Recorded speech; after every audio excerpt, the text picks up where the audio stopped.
शारदेध्यात्म प्रसादः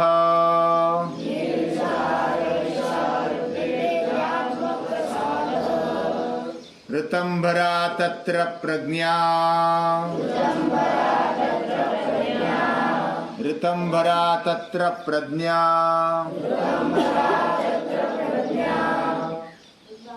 एक बार गुरु और शिष्य दोनों का संवाद चल रहा था और संवाद में शिष्य ने पूछा कि हमें गुरु का क्यों सुनना चाहिए। बड़ा होता है इसलिए, या तो उसमें क्या क्या होता है कि जिसके कारण हमने उसका सुनना चाहिए। हमारे मन में अलग अलग बातें आती है। मन में कुछ मनमानी करने का मन होता है। उसने खुलम खुला बोल दिया। गुरु के सामने तो पूरे पारदर्शी हो जाते हैं विद्यार्थी, और वो मन में जो भी आते हैं पूछते हैं। उसने भी पूछ लिया।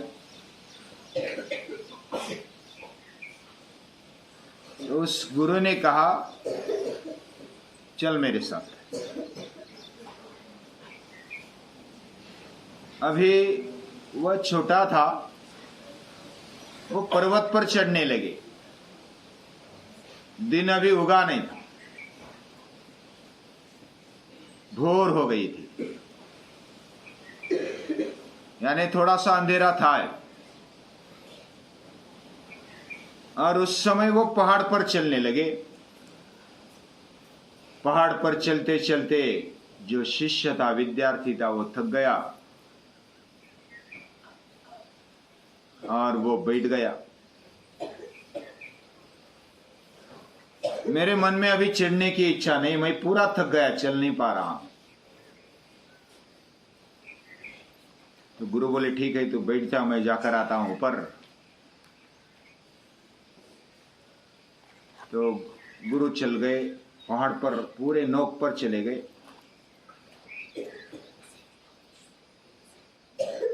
और फिर गुरु ने उधर से कहा कि मुझे इधर से सूर्य उगाया हुआ दिखाई देता है, क्या तुझे दिखाई देता है?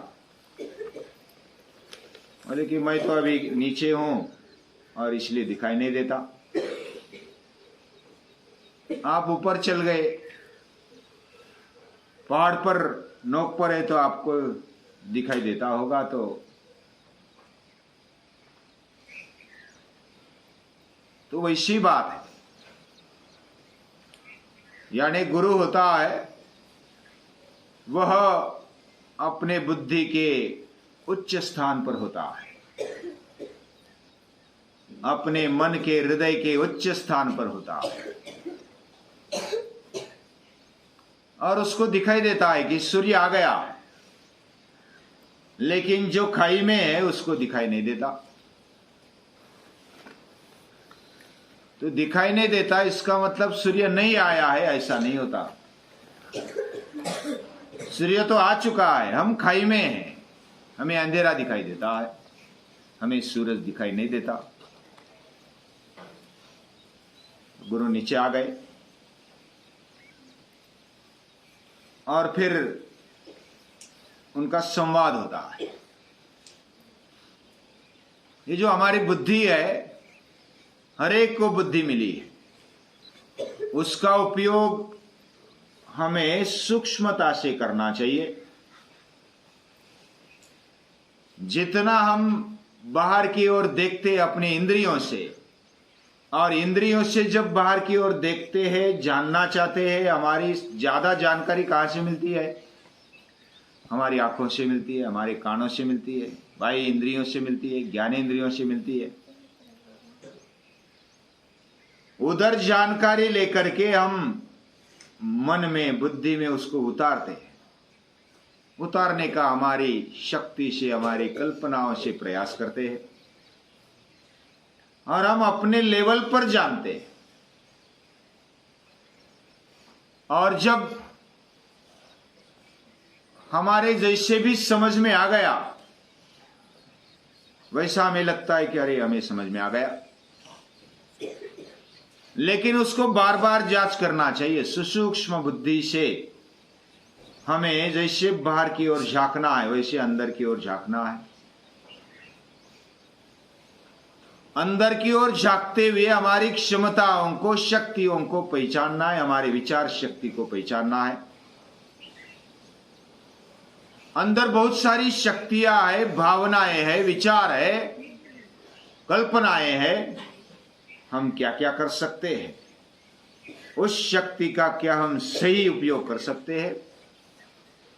और ये अवस्था जब प्यूरिटी आई है, आने लगी है, यानी शुद्धता हमारे शरीर में, मन में,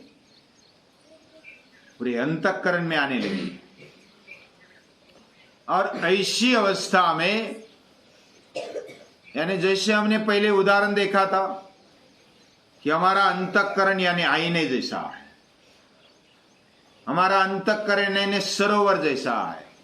और तीसरी उपमा हमने सुनी थी, हमारा अंतःकरण यानी स्फटिक मणि जैसा है।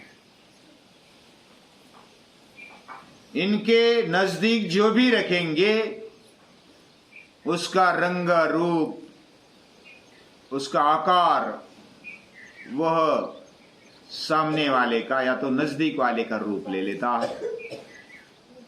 और ऐसा रूप स्पष्टता से तभी लेता है जब वह शुद्ध है। समझो कि आईना पूरा स्वच्छ है, शुद्ध है, उसके सामने हम चले गए तो हमारा पूरा रूप जैसा कि वैसा दिखाई देता है। उसमें अगर गंदगी है तो गंदगी वाला रूप दिखाई देगा, उसमें शुद्धता है तो शुद्धता का रूप दिखाई देगा, शुद्ध रूप दिखाई देगा, पूरा प्रतिबिंब। हमने भी अंदर के सत्य को देखना है। तो गुरु क्या कहते हैं, हमें हमारा आईना स्वच्छ रखना पड़ेगा, हर रोज उसको पोछा मारना पड़ेगा। पोछा यानी स्वच्छ कपड़ा लेकर के उसको गीले पानी से धो करके, फिर उसको पोंछ करके, फिर सूखे कपड़े से पोंछ करके रखना है। इस प्रकार अगर रखते हैं तो हम जो भी विषय को देखेंगे, चीज को देखेंगे, वस्तु को, पदार्थ को देखेंगे तो वैसा की वैसा ही हमें स्पष्ट नजर आएगा। और जब हम दृष्टा की अवस्था में आ जाते हैं, यानी हम यानी कौन, और उसको ये तो पहचानना है, वही सत्य हमारे जीवन में। मैं कौन हूं, मैं जो भी नहीं हूं, ऐसा जब हमें पता चलता है कि मैं ये नहीं हूं, मैं वो नहीं हूं, जो मेरा, जो हम कहते हैं, मैं जो मेरा कहता हूं मैं नहीं हूं, जो मेरा है वो मैं नहीं हूं। इसका मतलब जो मेरा है उसको छोड़ दो, बाकी जो बचा वो मैं रह गया। तो मेरा क्या क्या है, मेरा शरीर है, मेरे इंद्रिय है, मेरा मन है, मेरी बुद्धि है, मेरा चित्त है, मेरा अहंकार भी है, मेरे ज्ञानेन्द्रिय, मेरे कर्मेंद्रिय, मेरे सपने, मेरा होना, मेरे विचार, मेरे भावना, मेरा सब जो भी मेरा चलता है वो सब छोड़ देंगे तो जो बचेगा वो मैं रहूंगा। वही आत्मशक्ति है, वही देखने वाला है, वही दृष्टा है, वही सत्य है।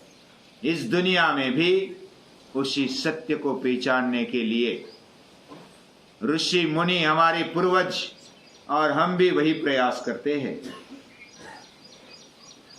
और यही जीवन का लक्ष्य होता है, सत्य को शोधना, उसको पहचानना। और वो स्वसंवेद्य है, खुद ही खुद को पहचान सकते हैं।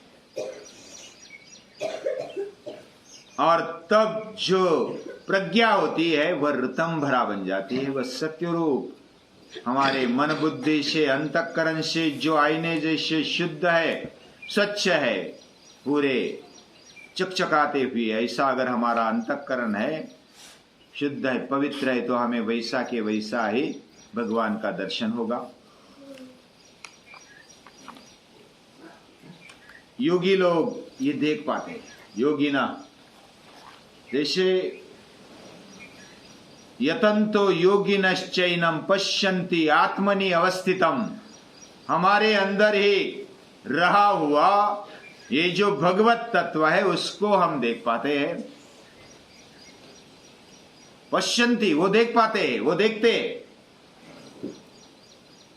और प्रयत्न पूर्वक भी जो गंदे अंतःकरण वाले हैं या तो अशुद्ध अंतःकरण वाले हैं वो देख नहीं पाते। यतंतोप्यकृतात्माना नैनम पश्यन्ति अचेतसा, वो नहीं देख पाते, उनका आईना गंदा है, उनका मन या तो अंतःकरण वह कचरे से भरा हुआ है, वो नहीं देख पाता। और जिसका अंतःकरण शुद्ध हो गया वो देख पाता है सत्य को, और केवल देख नहीं पाता, वो स्वयं वह रूप बन जाता है, उससे भर जाता है। ऋतम भरा, सत्य का दूसरा नाम है ऋत। और ऋतम भरा, ऋत से भरी हुई बुद्धि जो है, प्रज्ञा जो है, वो ऋतम भरा है, वह सत्य रूप हो गई। चिदानंद रूप शिवोहम शिवोहम, ऐसी वो सत्य रूप प्रज्ञा वो ऋतम भरा बन जाती है। और प्रज्ञा का अर्थ हमने थोड़ा बहुत देखा था। प्रज्ञा यानी विशेष प्रकार से अपने आप को यानी जीवन को, इस सृष्टि को और सृष्टिकर्ता को जानने वाली, जानने का प्रामाणिक प्रयास करने वाली बुद्धि, वह प्रज्ञा होती है। और प्रज्ञा जब सत्य रूप बन जाती है तब वो ऋत बन जाती है, क्योंकि वो आचरण में वही होता है, मैं सत्य रूप, सच्चिदानंद रूप, ऐसा रूप उसका बन जाता है। इसको कैसे प्राप्त करें? इसको निर्विचार स्थिति को जब हम अभ्यास से बनाए रखते हैं, उसको और ज्यादा अभ्यास करते हुए आगे बढ़ते हैं तो अध्यात्म प्रसाद मिल जाता है। यही अध्यात्म प्रसाद है। ये अध्यात्म प्रसाद यानी कोई लाडू पेड़े नहीं है। बिना लाडू पेड़े, बिना पदार्थ, बिना वस्तु, बिना व्यक्ति हम पूर्ण है। ओम पूर्णमदः पूर्णमिदम्, यानी मैं पूर्ण हूं, ये दुनिया भी पूर्ण है, और पूर्ण से पूर्ण मिलाते हैं तो भी पूर्ण है, निकालते हैं तो भी पूर्ण रह जाता है, उसमें कोई खोट नहीं रहती। ऐसी अवस्था बन जाना ये ऋतंभरा की अवस्था होती है, ऋतंभरा प्रज्ञा। अभी ये तो कल्पना की बातें हो गई, लेकिन प्रैक्टिकल में क्या करें? हम सपने में न रहे, ये पहली बात। हम प्रामाणिक रहे, हम जिस अवस्था में है उसको पूरी शुद्धता से देखे। बिना कोई पूर्वग्रह के हम अगर देखने लगे, बिना कोई पर्दा रखते हुए अगर हम देखने लगे, बाहर की सृष्टि को देखने लगे, अपने आप को देखने लगे, तो ये प्रज्ञा खुलती जाती है। हम कोई ऐसे पूर्वग्रह रखते हैं, प्रिजुडाइज मन से हम अगर किसी को देखते हैं या तो अपने आप को भी देखते हैं, तो हम सत्य की तरफ जा नहीं सकते। और इसलिए प्रामाणिकता ये सत्य की तरफ जाने का पहला रास्ता है और अंतिम रास्ता है। हम अपने आप से प्रामाणिक रहे, जो भी करेंगे प्रामाणिकता से। मैं जो भी तय करूंगा, मैं जो भी हूं, अंदर हूं बाहर हूं, बस ऐसा हूं। लेकिन उसमें सतत शोध की मुहिम चलानी चाहिए हमारे जीवन में। जो ये चलाता है वह सत्य की तरफ बढ़ता है और उसकी प्रज्ञा विशेष हो जाती है। विशेष क्या हो जाती है वो आगे देखेंगे। गुरु शिष्य का संवाद चल रहा है, और भी संवाद चलता है, उनका संवाद सुनेंगे। आज के लिए इतना ही। सभी को नमस्कार।